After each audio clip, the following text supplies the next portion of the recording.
Good morning, Dog Nation. I'm Brandon Adams, and this is DawgNation Daily, the daily podcast for Georgia Bulldogs fans, presented by Breda Pest Management. Yes, that is true. It is me. This is our show, although it certainly looks and probably sounds a little different than it typically does. I don't have COVID or anything. But I do have to be away from the studio today. We've got some family things going on. Nothing bad, but we're kind of up to our chin here with a lot of stuff going on right now. So that has caused me to have to be out of the studio, but I did not want to miss today's show because I think it's going to be a really fun one. That's the good news. I may look a little different than normal. I got a hat on, a little unshaven compared to what that typically would be, but still got Jake Fromm showing up today. That's always a great conversation. Today, probably as good as it's ever been for a number of reasons. We're going to talk about what both Travaris Robinson and Schumann had to say yesterday. We'll begin with a little hating on Georgia, but also kind of a probably important conversation for us that kind of stems from all of that. Maybe a philosophical question to ask as it relates to Georgia on the field here this season. I'm sorry things aren't the way they normally are, but we want to deliver you the same content we always do. We're going to work really hard to make this a good show, even if it's a little different than it typically might be. But we can't do that if you're not here. So truly, sincerely, thank you so much for being here, and thank you so much for being a part of it. And what do you say we get it started? It is DawgNation Daily, the daily podcast for Georgia Bulldogs fans, presented by Breda Pest Management, and it begins right now. Today's episode of DawgNation Daily is brought to you by Breda Pest Management, the official pest control of UGA Athletics. Presented by DawgNation.com, this is DawgNation Daily, the daily podcast for Georgia Bulldogs fans. Here's your host, Brandon Adams. All right, coming up in a few minutes, obviously a lot of the show today going to be devoted to what we heard yesterday from a couple of Georgia coaches. I always love this time of year when those Georgia assistants get a chance to speak to the media. Yesterday, we heard from the two co-defensive coordinators of the Dogs, Schumann and Travaris Robinson. They both had their turn at the podium. Interesting things they had to say, and we're going to talk about all of that, or at least a portion of that. It'll probably take us a few days to talk about all of it. We are going to talk about a portion of that here coming up in just a little bit.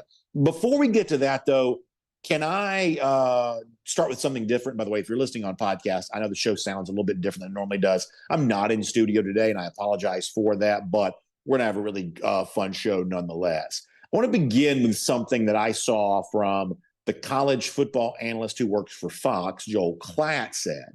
Klatt was on his podcast, and the folks over at On3 picked this up and wrote a story about it. Klatt was talking about, in light of the fact that the coaches' preseason poll came out earlier this week, Georgia, of course, being kind of an overwhelming number one, Klatt echoing some things that he's already said thus far this season, made his case for why, if he were voting this coaches poll, or in his own unofficial poll, he would not have Georgia number one. He would have them number two, with the Ohio State Buckeyes at number one. If I can, let me show you this on the screen here. I want to read a little bit about what Klatt had to say about why Georgia wouldn't be number one. And in fact, it's too late to do this now, but if I could play a game with you, I would sort of ask you, hey, what would you guess? If I gave you an opportunity to sort of predict why an analyst, who for the most part is, pretty objective, I don't have a huge issue with Klatt.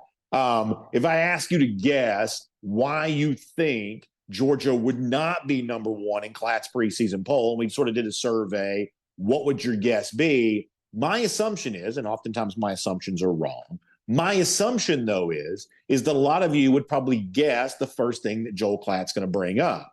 It's the schedule that Georgia plays. Here's what Joel Klatt says, as transcribed by our friends at On3. Georgia's schedule does them no favors. They're going to open against Clemson in Atlanta. They're at Alabama, at Texas, and at Ole Miss, plus a home game against Tennessee.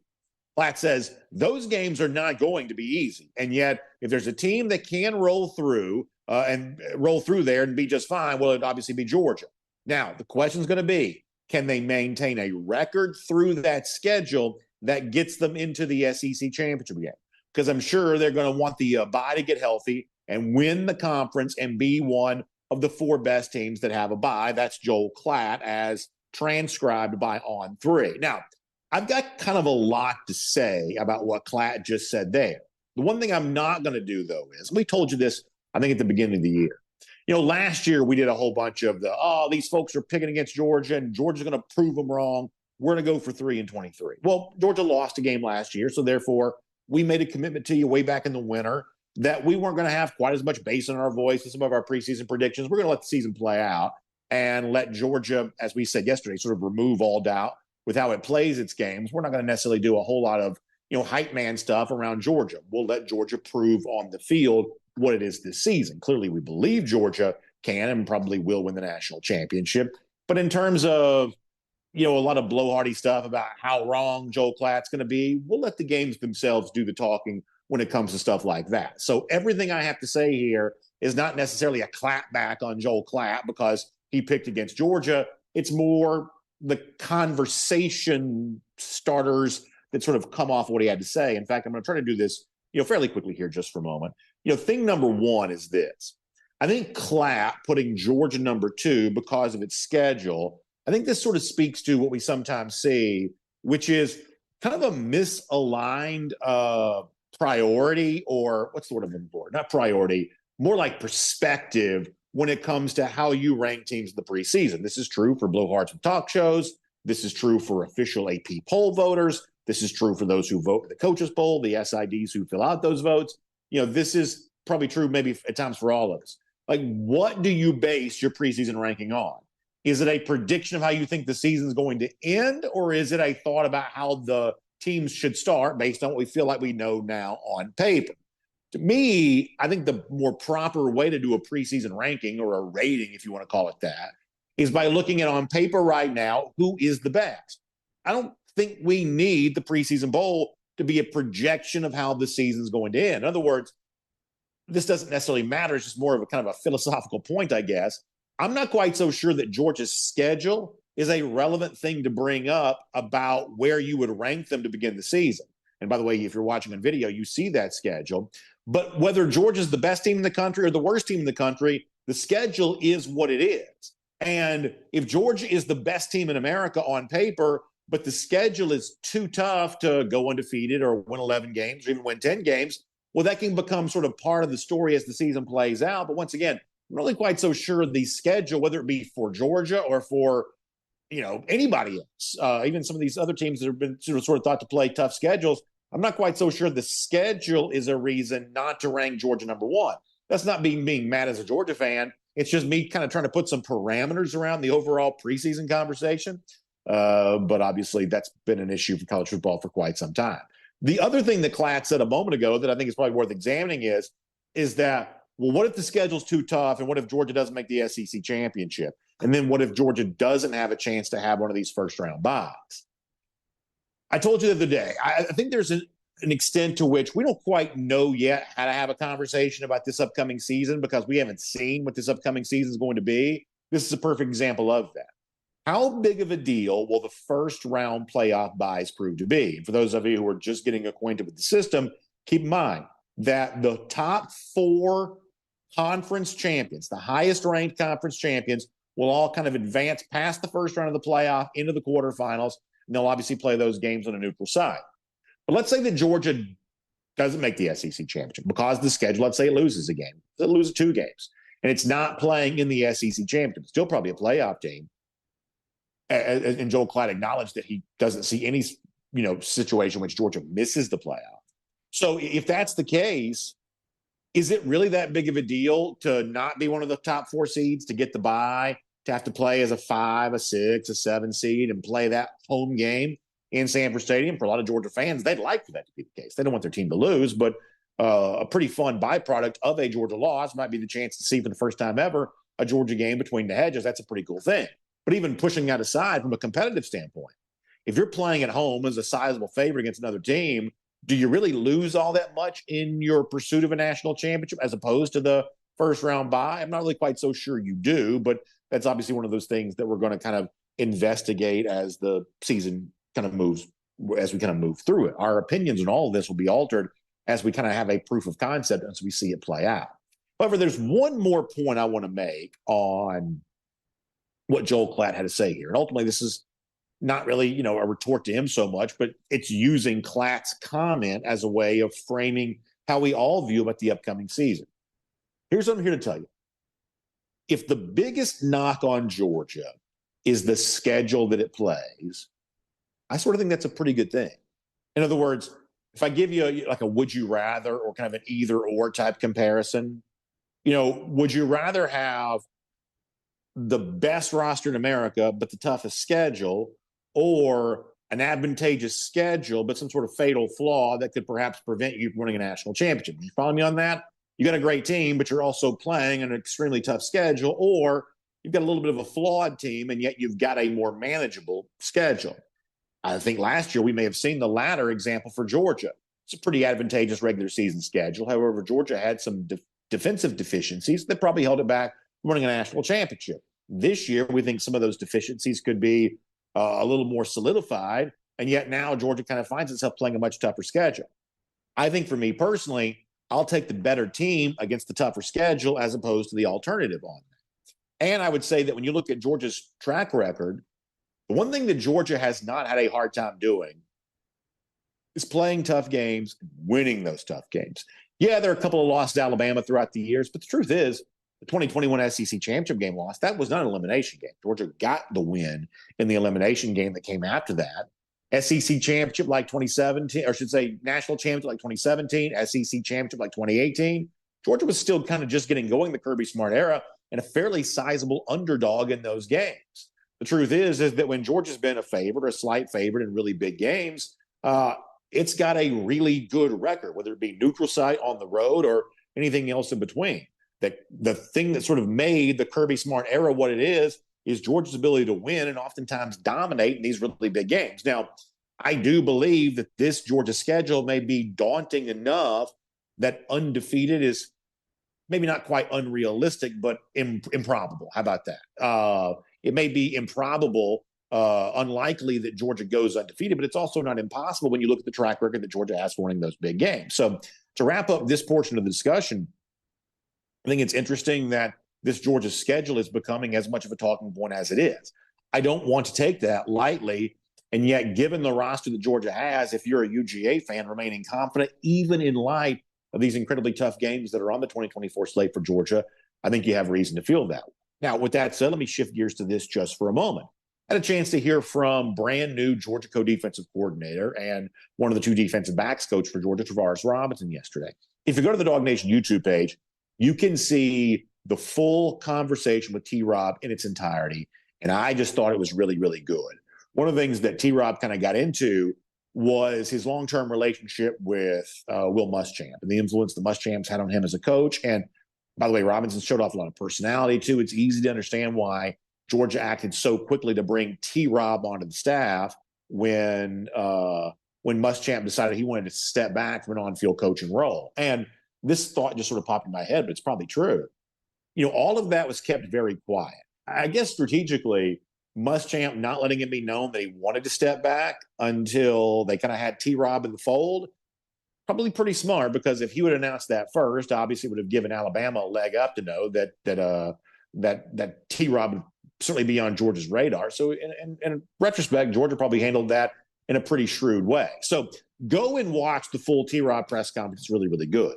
There was one thing, though, at least for today's show, that I wanted to highlight about what T-Rob had to say yesterday. The subject has come up a lot, and certainly we've pushed this narrative, whether it's KJ Bolden or possibly even Ellis Robinson at cornerback, the likelihood that one of these incoming freshmen in the defensive secondary could be a breakout star and kind of a freshman phenom type player. But there are some risks associated with, to use the word that Jake Fromm used last week, trusting a guy in a role like that. And this is a fairly simple, straightforward thing that T-Rob says, but there is something that sort of clicked with me on T-Rob's words that I think just gave me a little bit of a different point of view than maybe I've kind of had in the past. This is T-Rob talking about the risk that exists if you put a guy like KJ Bolden, as talented as he is, or at cornerback, a guy like Ellis Robinson, as talented as he is, if you put them in there as freshmen, this is the risk that you're running when it comes to this very, very interesting message here from new co-defensive coordinator Travaris Robinson. Because the margin of error, all right, is very small back there. When you make a mistake, it's 7 points. All right, when you're a defensive line, you jump out of your gap, well, the linebacker got a chance to tackle. All right, if you're a linebacker and you miss the tackle, well, the safety got a chance to tackle. Well, that safety is a guy who hadn't played a lot of ball or don't feel that he can get it done or make a mistake or something like that, then it's 7 points. So we're on the back level. It's like being a quarterback, right? We have to do a lot of different things from a communication standpoint. We got to be on the same page, all right? Everything that we practice, it don't necessarily show up in the game. There's going to be some new stuff show up in the ball game that you have to have your experience. You got to have guys that's been in the fire, that's done it. So that's why it's a little hard to play at that position. But we have guys do it every place I've been.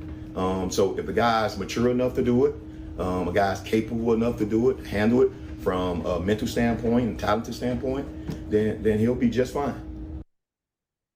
How could you not like Travaris Robinson? Man, you're talking about a guy that just delivers a really easy to understand message. That's really good stuff from him right there. And let me tell you really quickly, because I want to shift gears to something else in a moment. Let me tell you really quickly what I kind of got from that in a way that I don't think I've ever fully appreciated before. He talks about the risk associated with playing defensive secondary, especially if you're a young guy. There was another portion of that press conference yesterday where T-Rob kind of talked about the defensive back coaching meetings are always like a coach's convention, because you've always had Will Muschamp and everyone he's ever been in. You've got Kirby Smart there now. Obviously, Dante Williams is a part of that. That all of these like really like alpha personality coaches are always in this room, including Kirby Smart as a head coach, still pretty hands-on when it comes to that defensive secondary. And this is a pretty simple, straightforward point. Most of you probably have already, internalized this well before. But it's the risk associated with playing defensive secondary, the reason why a head coach like Kirby and Will Muschamp, when he was a head coach before, at other stops before, why they want to be so hands-on. Because as T-Rob says, it's the one spot where a mistake can be a backbreaker. A defensive lineman misses a tackle, you got all kinds of, action behind him to help clean that mess up. But obviously the defensive secondary, you don't have that. And so I think when you understand in simple terms what T-Rob describes there, the entire philosophy of the Georgia defense sort of starts to make some more sense, kind of playing from the back forward. And obviously the challenge for Georgia, we heard Kirby Smart talk about this at SEC Media Days, how you then find those negative plays, because that's the front part of your defense, how you find those negative plays for the front part of your defense without sacrificing some sort of big play on the back end of your defense. Sometimes football really can be that simple. And I think that Travaris Robinson does a great job of describing that there. So my invitation to you is to go to the DawgNation YouTube page, watch the full thing with T-Rob, really good stuff as he kind of introduced himself to Georgia fans there yesterday. Now, we're also going to hear from another Georgia assistant, Glenn Schumann, who also spoke to the media yesterday. But before we do that, let me take some time to introduce the show. My name is Brandon Adams, and this is DawgNation Daily, the daily podcast for Georgia Bulldogs fans, presented today by Breda Pest Management. We're happy to have you with us no matter where you may be. I, of course, am not in studio today, but we're glad to have you with your video, radio, 960 The Rev, podcast, wherever you are. Just really happy to have you as a part of the program. And I was sort of thinking about this. For whatever reason, I'm weird about certain things. I just am a little bit private. I don't know why. I assume most of you don't care. But also there's a certain, I don't know. I just am a little bit weird about what I talk about on the air and what I don't. So here's what I can tell you. I just decided to do this. I don't know why I'm doing this. I am out of the studio today, but not for like nobody's sick. Nobody's, thankfully no one's, dying. Gosh knows we've been there, but that's not what we're dealing with here right now. This is not anything like that, but I am stressed out to no end. So I'm going to see if you can guess what's going on in my life. Like I said, it's not anything tragic. It's nothing terrible. I've not lost my job, thankfully, at least not yet. So I'm thankful for that. But if you can guess what is going on today, I'll let you put that in the comment section. And if somebody gets it right, I may acknowledge that. But for now, that's the story. Now, I appreciate our friends at Breda Pest Management who make the show possible, the official pest control provider of UGA Athletics. We're going to talk about taking care of folks. That's what they do. They protect Sanford Stadium from bugs and critters and termites and everything else, and they can protect you from all of that there as well. You can say you work with the same pest control company, the same termite protector that Georgia works with, and that's a kind of a cool prestige, but also you're going to put more money back in your pocket just for making that decision, because after all, the success that Breda has had over the years, they want to leverage that for your benefit, but putting more money back in your pocket. My gosh, you've been following the news and the economy lately. Every single dollar you can hold on to, you need to find a way to do that. Breda Pest Management wants to help you do that. So please find them online. It's BredaPest.com. BREDA, BredaPest.com for more on that. By the way, I will say this, is that somebody in one of our comment sections has guessed what's going on in my life. Someone has guessed. So perhaps me saying I'm stressed out to no end.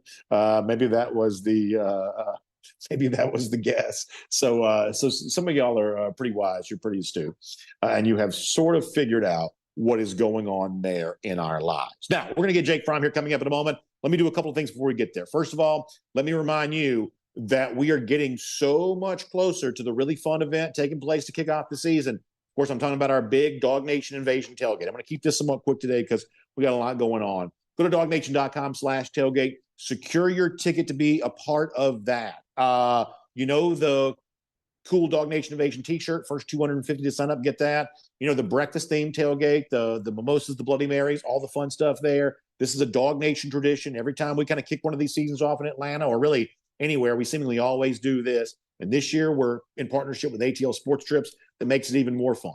But let me tell you what's even more fun than that is the fact that we also have our big Discover Dunwoody VIP experience on all this there as well. So if you go to atlsportstrips.com, you can book your one-night stay the night before the game right here in the Dunwoody area where I normally am. That's not where I am today. Here at DawgNation, we know there is. You can book your one-night stay there for that and have a great time. It's luxury motor coach taking you from the hotel in Dunwoody to the tailgate, and then back after the game's over with. So you're not messing with parking, you're not messing with driving. And the folks at Discover Dunwoody got you covered on all of that.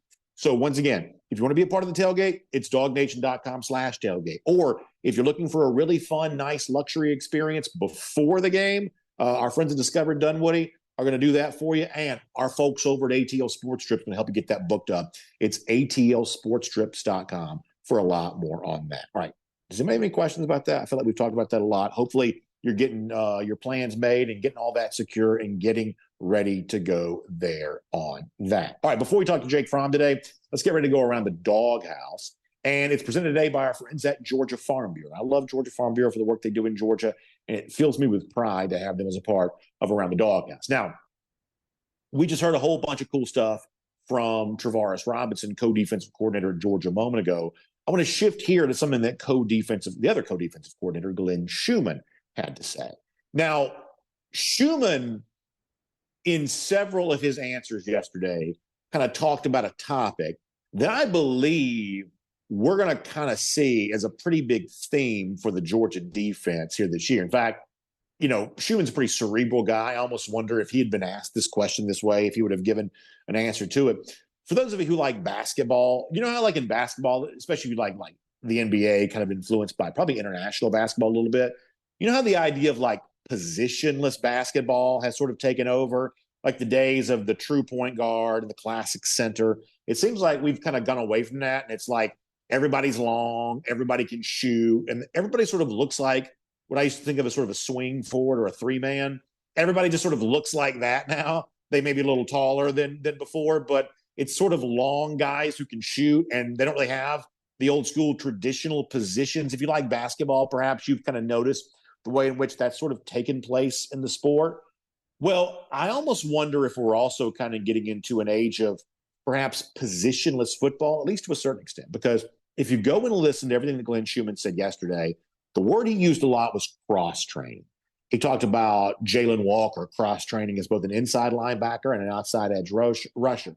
A guy like Gabe Harris cross-training as a hand-on-the-ground defensive end and also a stand-up edge rusher. And perhaps the most prominent example of that for Georgia here right now, Mykel Williams, who may be one of the very best players in the country, playing multiple positions for UGA, still at times a defensive end, perhaps highest and best use may be as an outside linebacker. And this subject of cross-training, which I do believe is going to be a big part of everything that Georgia does here this year, this is what Glenn Schumann said about that as it relates to Mykel Williams yesterday. Because of the style of defense that we play, the different personnel groupings, the packages, the way that we rotate and mix and match based on our opponent, the situation in the game, I think it gives us the opportunity to dual train guys like Mykel, guys like Jalen, guys like Gabe Harris. There's a lot of guys in the secondary. There's guys who play safety and star. We do this a lot in practice. On game day, their roles is based on what we think is best to win the game. But as these guys have matured and grown and been able to go through this learning process multiple times, they can take on more, and it makes it easier to play them in a variety of roles. And guys that can do multiple things, you obviously want to find ways to highlight them if they're productive. And Mykel's one of those guys, so he's going to, affect the game in a variety of ways and should. You're watching on video. How nice was that block G pullover from, I guess it's Nike, that Glenn Schumann was wearing there? Pretty sharp look there on him. But you hear a lot there from Schumann on the subject of the so-called kind of cross-training, sort of multiple-use player, multiple positions. I think that could be an interesting theme to observe the Georgia defense here this year. And that's Around the Doghouse. It's presented today by our friends at Georgia Farm Bureau. And Georgia Farm Bureau is a name to know when you're thinking about insurance products. And when you come to your auto insurance in Georgia, pretty much everywhere, legally you have to have it. And so that means you want to choose a company that makes you feel good if that's the decision you're making. So why not work with folks who know the state of Georgia just like you do? They're living here, they're going to work here, they're taking care of business here, just like you are each and every day. They're incredible partners to our agriculture community, the food we have on our table, are Georgians themselves.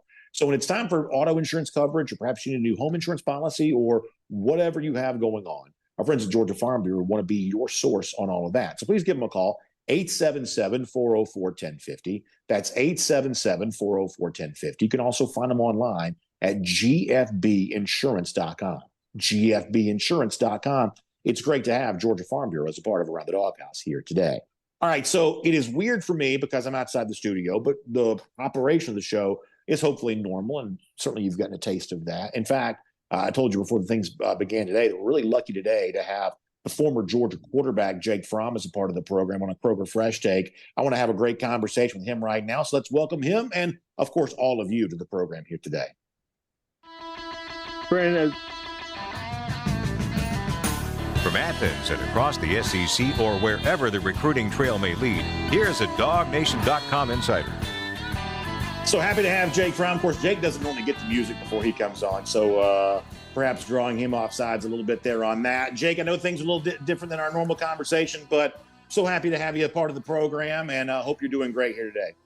Brandon, as always, to be here. Sorry for that false start here this morning. Just got a little excited, man. You talking about the Dogs, talking about football. It's August. It's about to get going. I'm fired up. How about you? Yeah, I certainly am. I am indeed. Before we get into all that, though, I'm going to do a different topic with you just for a moment. And I know that over the years, this has been kind of a thing that Georgia fans have joked about, because anytime you played a game on television, this is all the commentators ever talked about.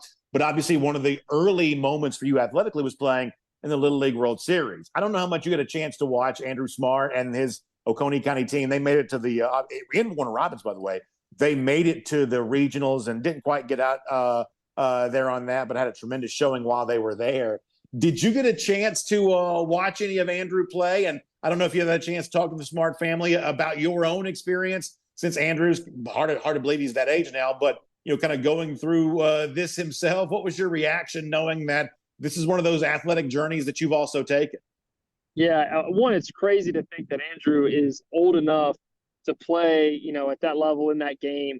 Now, I remember Andrew, just being a little fella, just roaming around the halls of the facility. So that's crazy for me, number one, making me feel old. And then number two, I didn't necessarily get to see and watch the whole game. Saw a clip of him hitting a home run.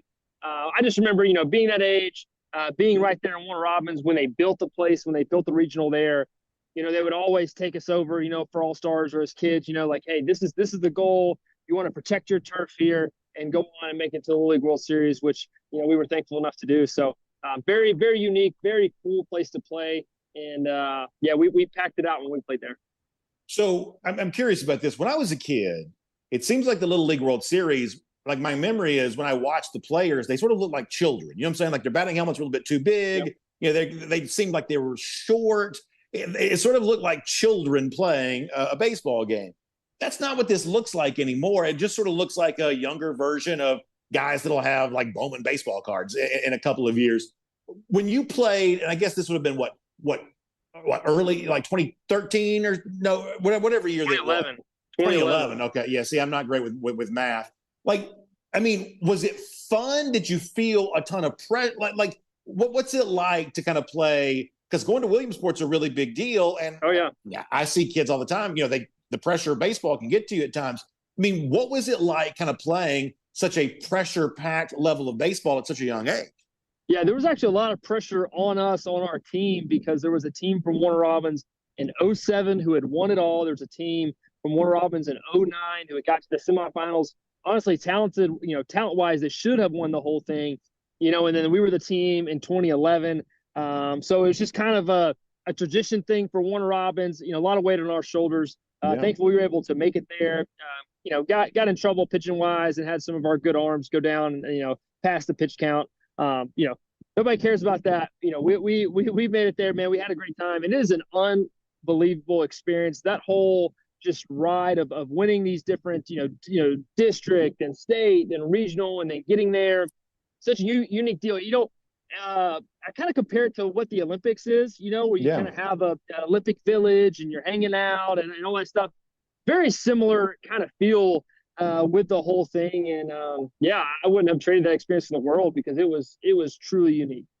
So this week we saw the preseason coaches poll come out. Now, if you were still the Georgia quarterback and I asked you about that, of course you would say, like Kirby Smart said this week, that they're not paying attention to it. They don't know anything about that. But I am kind of curious because over the course of your Georgia career, you had a couple of different experiences where as a freshman in 2017, you guys didn't have a lot of preseason expectations. You ended up being much better than your preseason projections would have been. But come 2018, all of a sudden now the hype train sort of builds.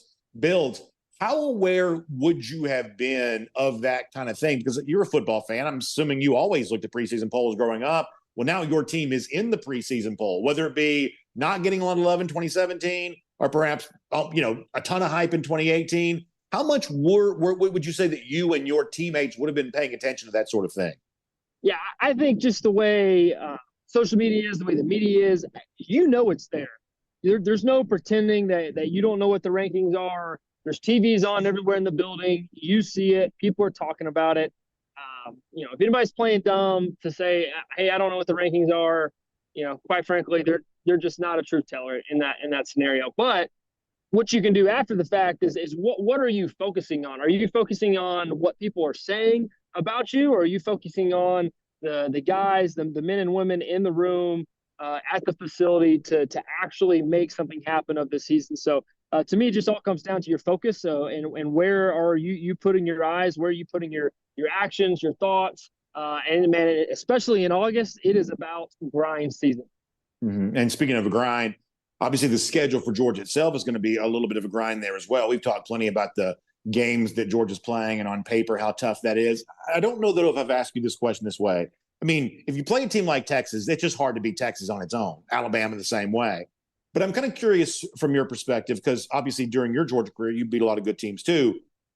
How much does the good, like playing a tough game against a good team, how much does that take out of you for future weeks? In other words, if I'm Georgia and I have to go on the road and play an Ole Miss team that's number 6 in the country, which is what they're ranked right now, the following week I'm coming back to play Tennessee. Is the fact that I just played a tougher opponent, does that take something out of my team?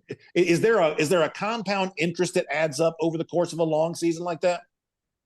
See, what's unique to me about that question is that question is comes up a lot in college, but in the NFL, nobody cares, right? It's just an expectation of week in and week out. You're playing against professional players, you're playing against good teams. Nobody cares. You're just expected. You're getting paid. You're just expected to show up, play ball, execute, and win. As in college, though, we kind of make this argument of, hey, if you're playing really good teams, you may need a week off or a break, and Kirby's he's not running that kind of program. He's running a program of discipline, a focus of week in and week out. We need to be our best. So just the messaging from him and from the top down, I don't see that playing a factor. But now the difference between college and the NFL is you're dealing with 18 to 20-year-old kids, some a little older, unless you're Stetson, and then you gotta like dial these guys in, and they're dealing with so many other distractions and other factors. So to me, the argument isn't as strong, but with these other factors, it could become a factor. But I think the way Kirby runs it, I don't see it being a big deal. So as a follow-up to that, and obviously we don't know for sure, but because of the, like the expansions of conferences and because of the way in which money's driving everything, do you foresee a scenario in the future where every game is like what you just described? An NFL game is two teams equally matched, and the games are typically pretty close, and anybody can win or lose on any given Sunday, as we've all heard plenty of times before. Do you think eventually we'll all live long enough to see college football be a situation where the idea of being a 35-point favorite with Georgia's irregularity, you're not really playing those kinds of games anymore, that you're mostly playing teams that are at least somewhat equal to you in terms of your overall strength? I think that's what they're wanting. I think ideally they're trying to go after that NFL model where, you as the viewer have to watch all 4 quarters, and especially down to the end, down to the wire, to see who's going to win this football game. So the model's been built there, and I think personally that's what they're chasing. They want these bigger time games week in and week out. It's about TV. It's about ratings, and quite frankly, it's about the money. All right, I got one more topic I want to address with Jake Fromm here. Before we do that, let me remind you it's a Kroger Fresh Take with Jake Fromm on the program here today. And, of course, Kroger getting you ready for back to school. In fact, many of you are back to school. So you're getting stocked up with the lunches, those school supplies, and there's always a situation where you go out and get some supplies and you got to go get some more supplies. When it's time to do that, our friends at Kroger got you covered. In fact, you can also become a Kroger Boost member and get twice the fuel points every time you're buying all that back-to-school stuff there at your local Kroger. You can enjoy that, and you can get free grocery delivery there as well. So go to Kroger.com/boost to find out more about that, and stop in store to do all your back-to-school shopping right there at your local Kroger. Jake, one more topic I wanted to address to you before we say goodbye here today. I talked about something before you joined us that Glenn Schumann had to say about the fact that you've got, an inside linebacker, Jalen Walker, but he's also playing outside linebacker. He really kind of plays both pretty well. Mykel Williams is still going to play some defensive end, but he may be one of the best edge rushers standing up in college football here this year. Gabe Harris is going to do some of that. Sam Mpemba is going to do some of that. It seems like, to me, there's more cross-training or, sort of multiple uses at various positions for Georgia defensive players than we've seen in the past. What do you attribute that to? Do you notice that trend there as well? And if so, what do you attribute that to? Yeah, I think it's just from a coaching mindset, a coaching frame, like, hey, who are our best guys and what are they best at? And looking at it on the board and seeing the film and seeing it throughout these early days of training camp and trying to put these guys in the best position to succeed and make an impact in the game. So, Mykel, rushing, getting after the quarterback. Hey, man, let's give this guy more opportunities to pin his ears back and go get after the quarterback, especially on third down, and putting some of these other guys in positions to succeed. So I think it's just the adaptation of the game and figuring out what these guys do really well. And, man, trying to get the most in every single little bit of ounce you can as a coach from your guys to get a bigger impact on the game. Jake, I tell you, I appreciate you being with us here today. I love your insight on all things Georgia football. Thank you so much for being a part of our Kroger Fresh Take. Hope you have a great rest of your day. And we'll look forward to talking to you very soon back here again on DawgNation Daily for a Kroger Fresh Take. Yeah, Brandon. Thank you, too. Good stuff there from Jake Fromm. Let's take a look around the rest of the league. This is SEC Through. Times I just think we're so blessed to be able to have great former players like that sharing their insight into all things Georgia football. Really, really terrific stuff as it comes to Jake Fromm right there. Really appreciate him being a part of DawgNation Daily here today. Also appreciate all of you being a part of the program, and I appreciate my friends at Royal Caribbean being a part of the program there as well. I joked earlier about being stressed out right now. Anytime I'm feeling a lot of stress, one of the things I do to sort of, people talk about going to their happy place or wherever, for me, that's a stopover on Perfect Day Coco Cay on board a beautiful cruise ship like Utopia of the Seas. I tell you, I had a chance back in July to be a part of that ship. It was just kind of rolling into a Port Canaveral for the first time. And if I could blink my eyes and go back there right now, let me tell you right now, I would in 2 seconds. But the fun that we had then, the experience that we had, it's all going to be a setup what's going to go down for us this upcoming April for our DawgNation cruise. So I want you to be a part of that. But really, I don't want you to wait until April to be a part of the great stuff that Utopia of the Seas has going for Royal Caribbean. In fact, Jessica Slater's standing by right now. Operators are standing by. You've heard that before. Well, Jessica Slater's standing by for you right now, too. you can give her a call, 770-718-9147. That's 770-718-9147. You can also email her, jslater@dreamvacations.com. She can book you on Utopia of the Seas. You've heard us talk about Icon of the Seas. That's another ship that debuted here in 2024. All of these exciting itineraries, including for Utopia of the Seas, the world's biggest weekend. Those 3-night and 4-night cruises, a little bit shorter, but all of them going to a perfect day, Coco Cay, and all of them a ton of fun. Jessica Slater's got you on all of that. All right, we're going to go cruising around the SEC here for a moment. So one of the things that's been expected to perhaps be rolling out in college football, there are now reports that it could be on its way to the SEC. It's what are being called injury reports. You see this in the NFL all the time. I think there's an important thing to understand, though. Obviously, the reports in the NFL are mandatory. Every team has to participate in it. But sometimes I think we incorrectly refer to them as injury reports. The truth is they're not an injury report in that coaches are not required to withhold how hurt a player might be. What they are availability reports. In other words, is so-and-so out for the game? Is so-and-so questionable for the game? Is so-and-so probable for the game? That's what the reports are in the NFL. We call them injury reports, but the better overall phrase is probably an availability report. So it seems like this is probably on its way to college football. And what I mentioned a moment ago is sort of a distinction that makes a difference, because coaches in college football are always very, very hesitant about revealing more information than they need to. But because of the fact that the injury report actually doesn't reveal as much as sometimes I think we think that it does, I think some coaches that maybe in the past, including our own Kirby Smart, who've been a little bit afraid of this, maybe moving forward, they don't need to be as afraid of it anymore. Because the one thing you don't want to commoditize information more so than you need to. Because, people, if information is valuable, people, nefarious types, will do everything they can to get that information. So one of the reasons why we have press conference videos and things like that, because teams make players and coaches available for comment, because it kind of deflates the value of the information they have, and you don't have people stalking about their home and stuff like that. That's sort of the byproduct of all that. The same thing with injury information too. If so-and-so is out, even though you might want to keep that a secret, and we've seen this. We saw Kyle Whittingham keep his injured quarterback a secret, I believe it was last year, even from the broadcast team, something you almost never see happen with a TV partner. Coaches have chosen in the past to be very, very secretive about this, but now the TV partners aren't going to let them get away with that anymore. And the coaches themselves know that because, gambling types would do almost anything to get access to this information if it truly was scarce and therefore truly valuable, they're going to reduce the value of it by just putting more of it out there. So even the notoriously secretive college football coaches may now feel the incentive to be a little less secretive because they're kind of deflating an economy that could build up around things that their players know that others would like to find out. Shifting gears here, we talk a lot about Texas coming to the SEC. As I've mentioned a lot, we haven't talked nearly as much about Oklahoma.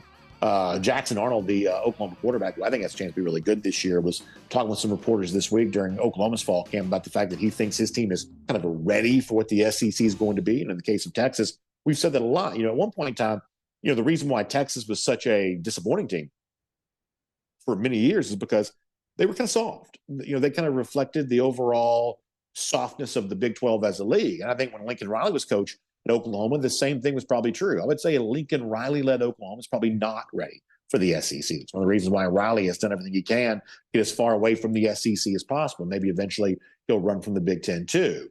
But in the case of Oklahoma, now led by Brent Venables, to use Arnold's word, I do think they have a chance to be more ready, to be more SEC-like. And when it comes to the kind of way in which the fan base relates to the team, I think Oklahoma is probably a better cultural fit for the SEC than Texas probably is.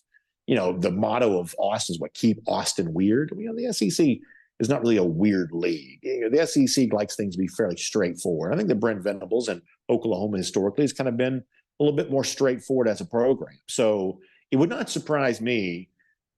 On the field, we'll see, because I think that Texas this year may be pretty good. But culturally, it would not surprise me to see Texas fit into the SEC a little sooner than Texas does. However you choose to measure that, would not surprise me if that was the case. One more story I wanted to mention here for a moment. So there's a guy named Tom Fornelli who writes for CBSSports.com. He writes a piece every year, which I kind of like. It's the thought of what he calls like chaos teams. And his thought here is, and one of the teams he mentions this year is Florida. And the point that Tom makes about Florida, I think this is probably pretty accurate, is that Florida may not be, and probably isn't, especially compared to the schedule that it's playing, good enough to make a real run towards contending for a championship or anything like that. They're just probably not capable of doing that. But could they be good enough as he calls it, chaos team? Could they be good enough to spoil someone else's season? And the truth is, if someone's not careful, I don't believe it'll be Georgia, but if someone's not careful, Florida probably is good enough to play the role of spoiler against somebody else and sort of create some chaos. Because when you play a really tough schedule, what ends up happening is sort of like a 6 degree of separation type of way. Your team ends up touching a lot of other teams that could factor in who makes the playoff and who ultimately wins the national championship. While I don't think that Florida is likely to have a winning record here this season, that could obviously cost Billy Napier his job. I think it's a long season to assume that Florida doesn't beat someone along the way that they probably aren't, on paper at least, supposed to be. So it's also kind of funny to think that's what Florida's been reduced to as a team, sort of rooting to play the role of spoiler and hope for the chance to pull an upset. Truly, indeed, a case of the mighty falling. But Tom Fornelli, CBS Sports, calls Florida a potential chaos team in college football, at least based on his specific definition. I think there's a chance that might end up being true. And we'll make that cruising around the SEC courtesy of Royal Caribbean. Now, a couple of things I want to mention here before we get ready to wrap up here today. Thing number one is this. Obviously, we have a lot of really fun things going on at DawgNation right now, but I want to make sure you know about our Sip and Swing contest, courtesy of our friends at the Finnish Long Drink. You know how much we love the Finnish Long Drink, the ready-to-drink cocktail that tastes so great. And one of the things we love about the Finnish Long Drink is we play golf in the Atlanta area or around the state of Georgia. You see the Finnish Long Drink pretty much at every golf course you ever go to. There's a great connection between the Finnish Long Drink and golf. I like to drink the Finnish Long Drink when I'm playing golf. And coming up very soon, we're going to get a chance to do that together, at least someone who wins is. So here's what I want you to do. If you'd like to register for your chance to play golf with me coming up at a really fun event on September 25th at the Iron Horse Golf Club with plenty of refreshments provided by friends of the Finnish Long Drink. Here's how you register for your chance. I want you to go either to Instagram or the X platform, and I want you to tag DawgNation, tag the Long Drink in a post, and I want you to use the hashtag SIP, that's S-I-P, SIP, hashtag SIP and Swing, because on that day, we're going to be sipping and swinging together, at least whoever does. When I say swing, I mean swinging a golf ball. Make sure we're clear about that. Hashtag SIP and Swing to be a part of that. We're going to draw a winner. We're going to notify you there on September 3rd. The opportunity to be a part of this and register for your chance continues throughout the rest of this month there as well. So on Instagram, on X, use the hashtag SIP and Swing. You could join me and another DawgNation personality for a wonderful golf outing there on September 25th. So make sure you jump on board and get involved in all of that. So check that out. Use the hashtag SIP and Swing for more on that. Okay. Also, a quick shout out to our friends at Georgia Safe Retirement Planners there as well. We obviously know that there's a lot going on in the economy right now. And obviously all of this impacts your retirement. Is your 401k going to get you there and all that kind of stuff? Those are some of the heavy questions you probably have about your retirement. Well, our friends at Georgia Safe Retirement Planners know that you deserve a comfortable retirement. And so therefore, in light of that, they want to offer you a truly free, no obligation retirement planning service with no upfront risk to you. You can get the peace of mind knowing that your financial security truly is possible. And you can generate up to 50% more retirement income at a fraction of the cost you might get if you're working with somebody else. So you don't have to worry about outliving your savings in retirement. And our friends at Georgia Safe Retirement Planners can forecast your future retirement income for up to 20 years, and they can do it accurately. To make sure you hit all those goals and achieve all those dreams you've had for such a long time. So I want you to go online, GeorgiaSafeRetirementPlanners.com. That's GeorgiaSafeRetirementPlanners.com and find out more about that here today. So as we wrap up here today, obviously, as Jake Fromm mentioned a moment ago, we are getting closer to the start of the college football season, which is a fun thing to consider. And we're seeing a lot of posts online that also kind of reference that there as well. And that's the subject of our golden shoe here today. In fact, we'll show you this on the screen here right now. Our buddy Sugar Ray showing you a cool graphic with Georgia and Clemson, the Chick-fil-A cow, although I believe this year's game is sponsored by somebody else. But nonetheless, Chick-fil-A still getting a little love there. The national championship trophies and all the excitement around that. Of course, both these programs have a couple of those in recent years. Sugar Ray saying, hard to believe. Off-season goes by so fast these days. But we're ready to get rolling on the upcoming season. He gives me a shout out there on all of that. Obviously, I appreciate that, and all of you are with us each and every day. So in light of that, we'll give our buddy Sugar Ray a golden shoe for today. Now, lousy, stinking Gators, all they can hope to do is create a little chaos here this year. That's the best they can hope for, and we kind of laugh at that. But there is nothing for Florida fans to laugh at when it comes to their long losing streak against UGA. Been 1,369 days since Florida has beaten Georgia. That's our Gator Hater Updater. We hope all of you have a great day. We'll look forward to seeing you back here tomorrow. DawgNation Daily, presented by Breda Pest Management. And on video, time now for the RS Andrews CoolDown. RS Andrews, the one you turn to for your air conditioning, heating, plumbing, and electric needs. They show up on time. They do the work that's promised, the price is promised. They can take care of you on all of that. All right, so I put this out there for folks to guess a little earlier. Several of you did. Our buddy Third Will guessed it first. I am moving. And like I said before, I don't bore y'all all the intimate details of my personal life because ultimately you don't really care. You know, like what's the old line? You don't want to hear about the birth pain. You just want to see the baby. You just want the show, right? It's like whatever we got to do, technical difficulties or, personal strife or whatever it is, you just want the show, which I totally respect. And we want to deliver that to you each and every day, but I am moving today. And it is I would not wish this on my worst enemy. I would give anything to be the last time we ever have to do this. We hadn't moved in a long time. And so I would give anything if this is the last time I ever do this. Hopefully a nice long life in our new home once we get there. Point is so that's kind of messed us up for the show here today. So I'm going to have to say goodbye without comments today, but we'll try to come back and do a little bit more of an appropriate cool down tomorrow. So thank you for being here, and thanks for tolerating things a little bit different than normal. Y'all check out RS Andrews online at rsandrews.com for your air conditioning, heating, plumbing, and electric needs. And for those who show up late and kind of wonder where the show is, would you do me a favor? Just sort of help tell them that some days it's just one of those things, and today it's just sort of one of those things. So please do that. And hopefully tomorrow everything will be back to normal. And by the way, Cody and Jay and all the folks back there at the studio that kind of helped make this show go smoothly, even though obviously I'm not doing my normal thing here today, certainly great appreciation for all of that. So y'all have a good day. Check out RS Andrews online at rsandrews.com. Get your air conditioning tuned up because right outside this window right here, boy, it's hot right now. So keep the cool air pumping on the inside. RS Andrews can help you out with that. And I'll see you back here tomorrow for DawgNation Daily, presented by Breda Pest Management. We'll look forward to talking to you then.